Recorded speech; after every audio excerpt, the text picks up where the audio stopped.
The Allisons' country cottage, 7 miles from the nearest town, was set prettily on a hill. From 3 sides, it looked down on soft trees and grass that seldom, even at midsummer, lay still and dry. On the 4th side was the lake, which touched against the wooden pier the Allisons had to keep repairing, and which looked equally well from the Allisons' front porch, their side porch, or any spot on the wooden staircase leading from the porch down to the water. Although the Allisons loved their summer cottage, looked forward to arriving in the early summer, and hated to leave it in the fall, they had not troubled themselves to put in any improvements regarding the cottage itself, and the lake as improvement enough for the lake and the life left to them. The cottage had no heat, no running water except for the precarious supply from the backyard pump, and no electricity. For 17 summers, Janet Allison had cooked on a kerosene stove, heating all their water. Robert Allison had brought buckets of water daily from the pump, and read his paper by kerosene light in the evenings, and they had both, sanitary city people, become stolid and matter-of-fact about their back house. In the first 2 years, they'd gone through all the standard vaudeville and magazine jokes about back houses, and by now, when they no longer had frequent guests to impress, they had subsided to a comfortable security which made the back house, as well as the pump and the kerosene, an indefinable asset to their summer life. In themselves, the Allisons were ordinary people. Mrs. Allison was 58 years old, and Mr. Allison 60. They had seen their children outgrow the summer cottage and go on to families of their own and seashore resorts. Their friends were either dead or settled in comfortable year-round houses, their nieces and nephews vague. In the winter, they told one another they could stand their New York apartment while waiting for the summer. In the summer, they told one another that the winter was well worthwhile waiting to get to the country. Since they were old enough not to be ashamed of regular habits, the Allisons invariably left their summer cottage the Tuesday after Labor Day, and were as invariably sorry when the months of September and early October turned out to be pleasant and almost insufferably barren in the city. Each year they recognized that there was nothing to bring them back to New York, but it was not until this year that they overcame their traditional inertia enough to decide to stay at the cottage after Labor Day. "There isn't really anything to take us back to the city," Mrs. Allison told her husband seriously, as though it were a new idea, and he told her as though neither of them had ever considered it. "We may as well enjoy the country as long as possible." Consequently, with much pleasure and a slight feeling of adventure, Mrs. Allison went into the village the day after Labor Day and told those natives with whom she had dealings, with a pretty air of breaking away from tradition, that she and her husband had decided to stay at least a month longer at their cottage. "It isn't as though we had anything to take us back to the city," she said to Mr. Babcock, her grocer. "We might as well enjoy the country while we can." "Nobody ever stayed at the lake past Labor Day before," Mr. Babcock said. He was putting Mrs. Allison's groceries into a large cardboard carton, and he stopped for a minute to look reflectively into the bag of cookies. "Nobody," he added. "But the city—" Mrs. Allison always spoke of the city to Mr. Babcock as though it were Mr. Babcock's dream to go there. "It's so hot. You've really no idea. We're always sorry when we leave." "Hate to leave," Mr. Babcock said. One of the most irritating native tricks Mrs. Allison had noticed was that of taking a trivial statement and rephrasing it downward into an even more trite statement.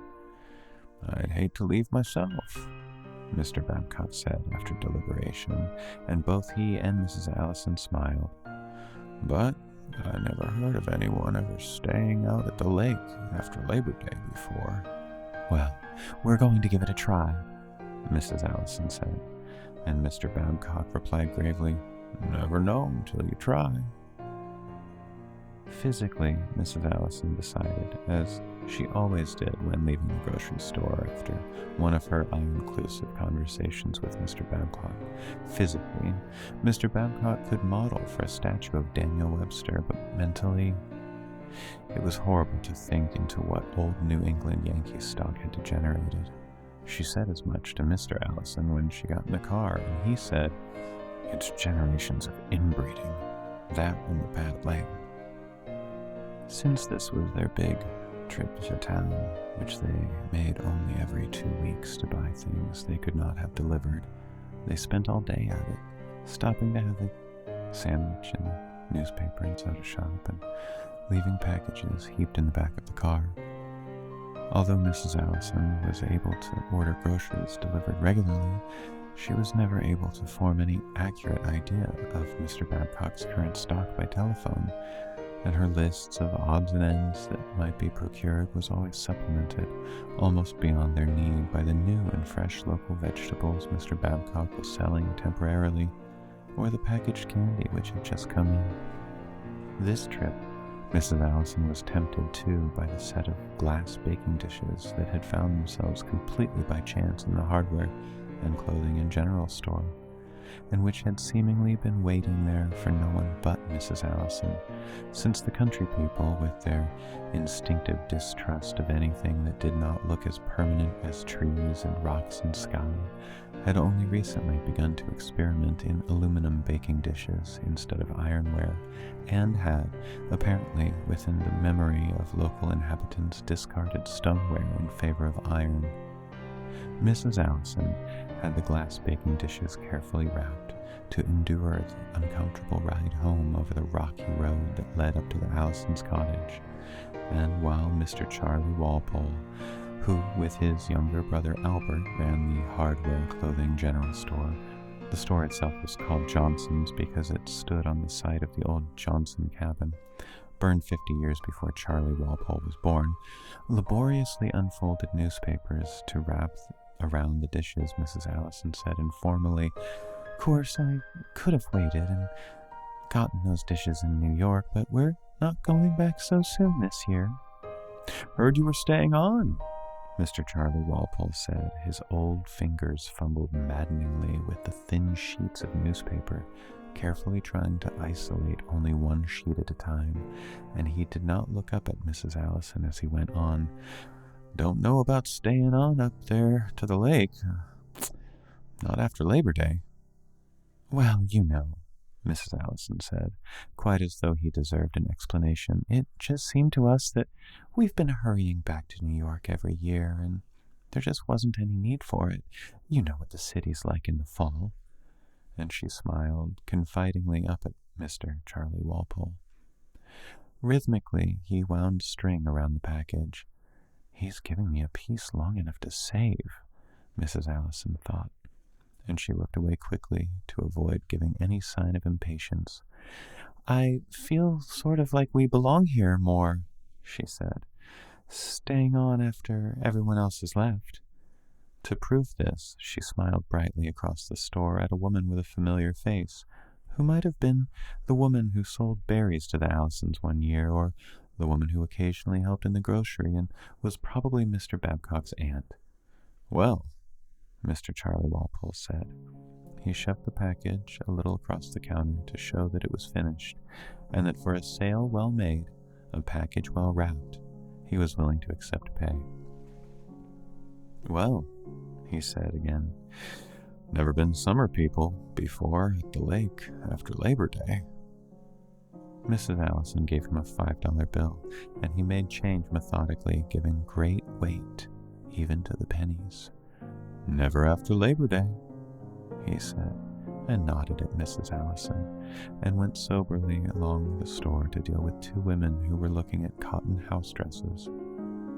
As Mrs. Allison passed on her way out, she heard one of the women say acutely, "Why is one of them dresses $1.39, and this one here's only 98? "They're great people," Mrs. Allison told her husband, as they went together down the sidewalk after meeting at the door of the hardware store. "They're so solid and so reasonable, and so honest." Makes you feel good knowing there are still towns like this, Mr. Allison said. You know, in New York, Mrs. Allison said, I might have paid a few cents less for these dishes, but there wouldn't have been anything sort of personal in the transaction. Staying on at the lake? Mrs. Martin in the newspaper and sandwich shop asked the Allisons. Heard you were staying on. Thought we'd take advantage of the lovely weather this year, Mr. Allison said. Mrs. Martin was a comparative newcomer to the town. She'd married into the newspaper and sandwich shop from a neighboring farm and had stayed on after her husband's death. She served bottled soft drinks and fried egg and onion sandwiches on thick bread, which she made on her own stove in the back of the store. Occasionally, when Mrs. Martin served a sandwich, it would carry with it a rich fragrance of the stew or the pork chops cooking alongside for Mrs. Martin's dinner. I don't guess anyone's ever stayed out there so long before, Mrs. Martin said. Not after Labor Day, anyway. I guess Labor Day is when they usually leave, Mr. Hall, the Allisons' nearest neighbor, told them later in front of Mr. Babcock's store where the Allisons were getting into their car to go home. Surprised you're staying on. It seemed such a shame to leave so soon, Mrs. Allison said. Mr. Hall lived 3 miles away. He supplied the Allisons with butter and eggs, and occasionally, from the top of their hill, the Allisons could see the lights on in his house in the early evening before the Halls went to bed. They usually leave Labor Day, Mr. Hall said. The ride home was long and rough. It was beginning to get dark, and Mr. Allison had to drive very carefully over the dirt road by the lake. Mrs. Allison lay back against the seat, pleasantly relaxed after a day of what seemed whirlwind shopping compared with their day-to-day existence. The new glass baking dishes lurked agreeably in her mind, and the half-bushel of red eating apples, and the package of colored thumbtacks, with which she was going to put up new shelf edging in the kitchen. Good to get home, she said softly as they came in sight of their cottage, silhouetted above them against the sky. Glad we decided to stay on, Mr. Allison agreed. Mrs. Allison spent the next morning lovingly washing her baking dishes, although, in his innocence, Charlie Walpole had neglected to notice the chip in the edge of one. She decided wastefully to use some of her red eating apples in a pie for dinner, and while the pie was in the oven and Mr. Allison was down getting the mail, she sat on the little lawn the Allisons had made on the top of the hill and watched the changing lights on the lake, alternating gray and blue as clouds moved quickly across the sun. Mr. Allison came back a little out of sorts. It always irritated him to walk the mile to the mailbox on the state road and come back with nothing, even though he assumed that the walk was good for his health. This morning, there was nothing but a circular from the New York department store and their New York paper, which arrived erratically by mail 1 to 4 days later than it should, so that some days the Allisons might have 3 papers and frequently none. Mrs. Allison, although she shared with her husband the annoyance of not having mail when they so anticipated it, pored affectionately over the department store circular and made a mental note to drop in at the store when she finally went back to New York and check on the sale of wool blankets. It was hard to find good ones in pretty colors nowadays. She debated saving the circular to remind herself, but after thinking about getting up and getting into the cottage to put it away safely somewhere, she dropped it into the grass beside her chair and lay back, her eyes half closed. Looks like we might have some rain, Mr. Allison said, squinting at the sky. Good for the crops, Mrs. Allison said laconically, and they both laughed. The kerosene man came the next morning, while Mr. Allison was down getting the mail. They were getting low on kerosene, and Mrs. Allison greeted the man warmly. He sold kerosene and ice, and during the summer hauled garbage away for the summer people. A garbage man was only necessary for improvident city folk. Country folk had no garbage. I'm glad to see you, Mrs. Allison told him. We were getting pretty low. The kerosene man, whose name Mrs. Allison had never learned, used a hose attachment to fill the 20-gallon tank which supplied light and heat and cooking facilities for the Allisons. But today, instead of swinging down from his truck and unhooking the hose from where it coiled affectionately around the cab of the truck, the man stared uncomfortably at Mrs. Allison, his truck motor still going. "Thought you folks would be leaving," he said. "We're staying on another month," Mrs. Allison said brightly. "The weather was so nice, and it seemed like—" That's what they told me," the man said. "Can't give you no oil, though." "What do you mean?" Mrs. Allison raised her eyebrows. "We're just going to keep on with our regular—" "After Labor Day," the man said. "I don't get so much oil myself after Labor Day." Mrs. Allison reminded herself, as she had frequently to do when in a disagreement with her neighbors, that city manners were no good with country people. You could not expect to overrule a country employee as you could a city worker, and Mrs. Allison smiled engagingly as she said, "But can't you get extra oil at least while we stay?" "You see," the man said. He tapped his finger exasperatingly against the car wheel as he spoke. "You see," he said slowly, "I order this oil. I order it down from maybe 55 miles away. I order back in June how much I'll need for the summer. Then I order again, about November. Round about now, it's starting to get pretty short." As though the subject were closed, he stopped tapping his finger and tightened his hands on the wheel in preparation for departure. "But can't you give us some?" Mrs. Allison said. "Isn't there anyone else?"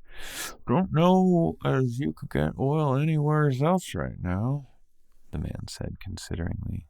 "I can give you none." Before Mrs. Allison could speak, the truck began to move. Then it stopped for a minute, and he looked at her through the back window of the cab. "Ice?" he called. "I could let you have some ice." Mrs. Allison shook her head. They were not terribly low on ice, and she was angry. She ran a few steps to catch up with the truck, calling, "Will you try to get us some next week?" "Don't seize as I can," the man said. "After Labor Day, it's harder." The truck drove away, and Mrs. Allison, only comforted by the thought that she could probably get kerosene from Mr. Babcock, or at worst the Halls, watched it go with anger. "Next summer," she told herself. "Just let him try coming around next summer." There was no mail again, only the paper, which seemed to be coming doggedly on time, and Mr. Allison was openly cross when he returned. When Mrs. Allison told him about the kerosene man, he was not particularly impressed. "Probably keeping it all for a high price during the winter," he commented. "What's happened to Ann and Jerry, do you think?" Ann and Jerry were their son and daughter, both married, one living in Chicago, one in the far west. Their dutiful weekly letters were late, so late, in fact, that Mr. Allison's annoyance at the lack of mail was able to settle on a legitimate grievance. "Ought to realize how we wait for their letters. Thoughtless, selfish children. Ought to know better." "Well, dear," Mrs. Allison said placatingly. Anger at Ann and Jerry would not relieve her emotions toward the kerosene man. After a few minutes, she said, "Wishing won't bring the mail, dear. I'm going to go call Mr. Babcock and tell him to send up some kerosene with my order. At least a postcard," Mr. Allison said as she left. As with most of the cottage's inconveniences, the Allisons no longer noticed the phone particularly, but yielded to its eccentricities with conscious complaint. It was a wall phone, of a type still seen only in a few communities. In order to get the operator, Mrs. Allison first had to turn the side crank and ring once.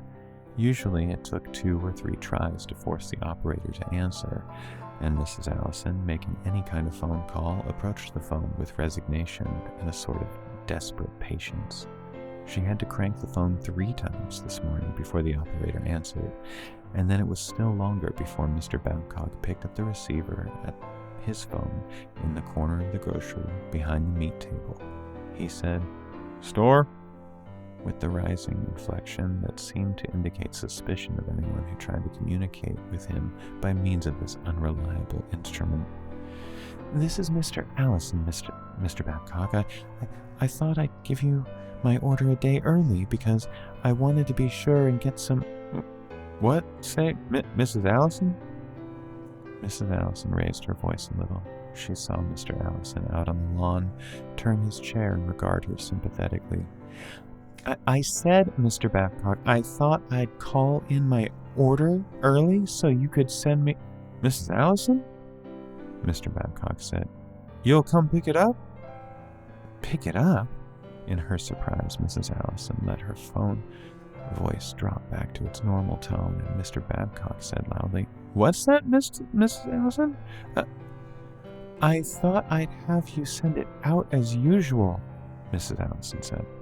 "Well, Mrs. Allison," Mr. Babcock said, and there was a pause while Mrs. Allison waited, staring past the phone over her husband's head out into the sky. "Mrs. Allison," Mr. Babcock finally went on, "I'll tell you, my boy's been working for me, went back to school yesterday, and now I've got no one to deliver. I only got a boy delivering during summers, you see."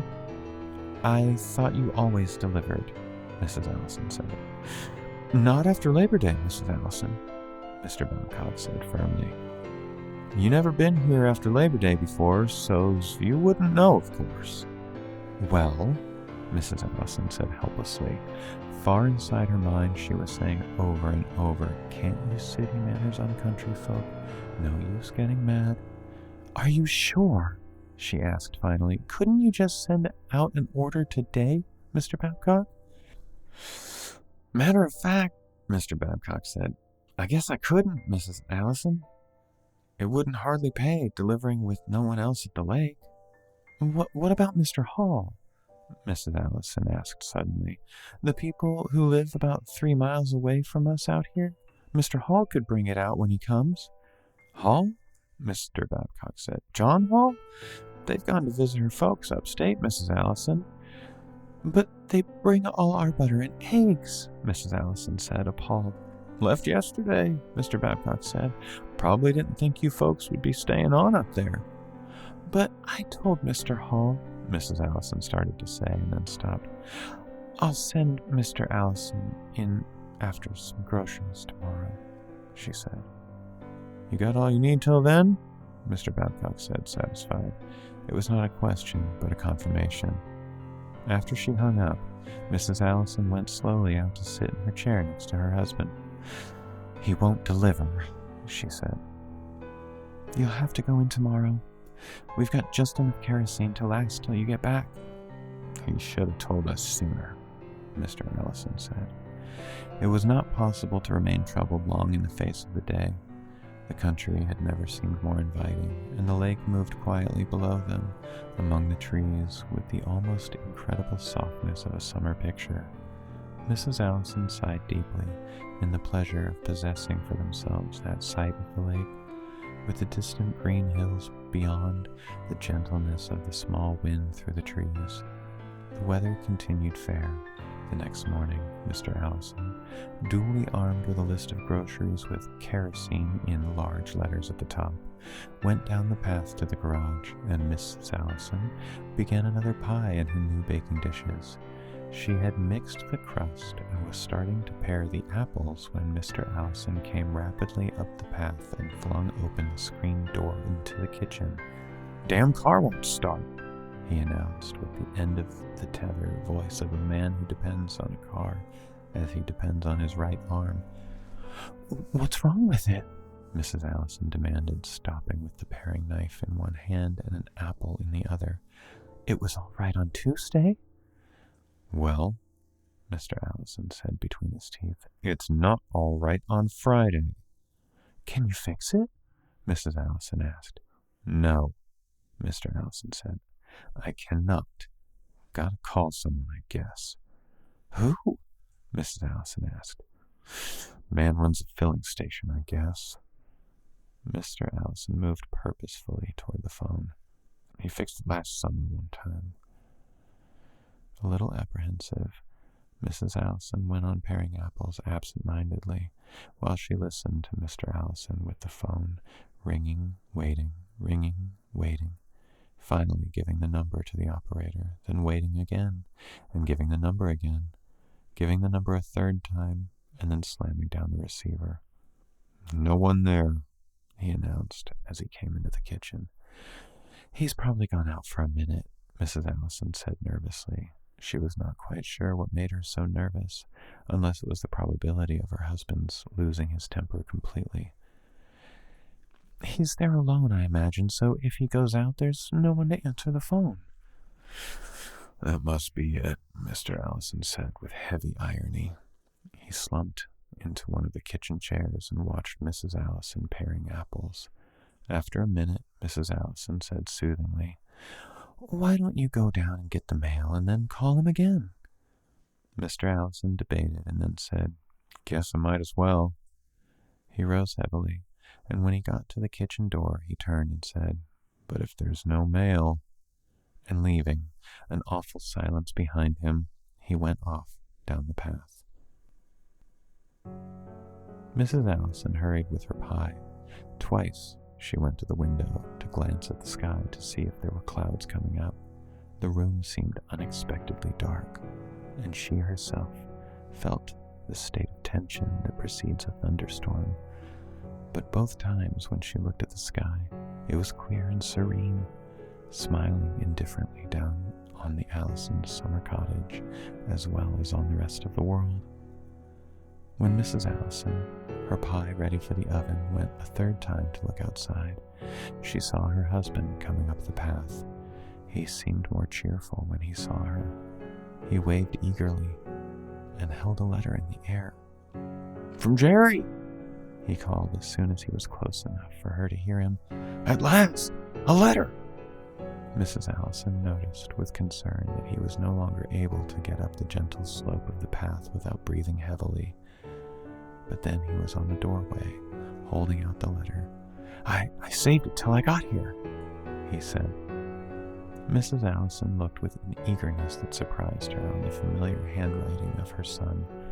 She couldn't imagine why the letter excited her so, except that it was the first they had received in so long.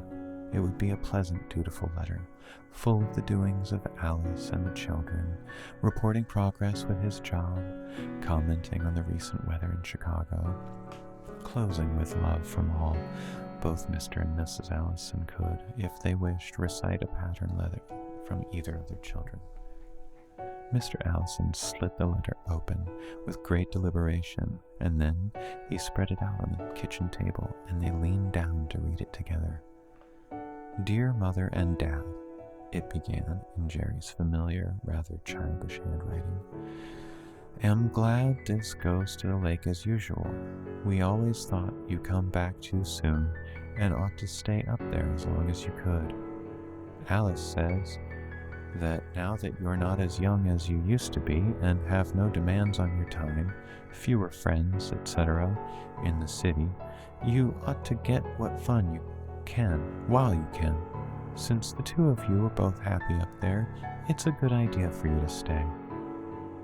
Uneasily, Mrs. Allison glanced sideways at her husband. He was reading intently, and she reached out and picked up the empty envelope, not knowing exactly what she wanted from it. It was addressed quite as usual in Jerry's handwriting, and was postmarked Chicago.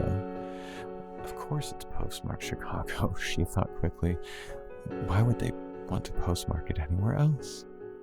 When she looked back down at the letter, her husband had turned the page, and she read on with him. And of course, if they get measles, etc., now they will be off better than had they got them later. Alice is well, of course. Me too. Been playing a lot of bridge lately with some people you don't know, named the Carruthers. Nice young couple, about our age. Well, we'll close now, and I guess it bores you to hear about things so far away. Tell Dad old Dixon in our Chicago office died. He used to Ask about Dad a lot. Have a good time up there on the lake, and don't bother about hurrying back. Love from all of us, Jerry. Funny, Mr. Allison commented. It doesn't sound like Jerry, Mrs. Allison said in a small voice. He never wrote anything like... She stopped. Like what? Mr. Allison demanded. Never wrote anything like what? Mrs. Allison turned the letter over, frowning. It was impossible to find any sentence, any word even, that didn't sound like Jerry's regular letters. Perhaps it was only that the letter was so late, or the unusual number of dirty fingerprints on the envelope. I don't know, she said impatiently. Going to try that phone call again, Mr. Allison said. Mrs. Allison read the letter twice more, trying to find a phrase that sounded wrong. Then Mr. Allison came back and said very quietly, "Phone's dead." What? Mrs. Allison said, dropping the letter. Phone's dead, Mr. Allison said. The rest of the day went quickly. After a lunch of crackers and milk, the Allisons went to sit outside on the lawn, but their afternoon was cut short by the gradually increasing storm clouds that came up over the lake to the cottage, so that it was as dark as evening by 4 o'clock. The storm delayed, however, as though in loving anticipation of the moment it would break over the summer cottage, and there was an occasional flash of lightning, but no rain. In the evening, Mr. and Mrs. Allison, sitting close together inside their cottage, turned on the battery radio they had brought with them from New York. There were no lamps lighted in the cottage, and the only light came from the lightning outside and the small square glow from the dial of the radio. The slight framework of the cottage was not strong enough to withstand the city noises, the music and the voices from the radio, and the Allisons could hear them far off echoing across the lake. The saxophones in the New York dance band wailing over the water, the flat voice of the girl vocalist going inexorably out into the clean country air, even the announcer speaking glowingly of the virtues of razor blades was no more than an inhuman voice sounding out from the Allisons' cottage and echoing back as though the lake and the hills and the trees were returning it unwanted.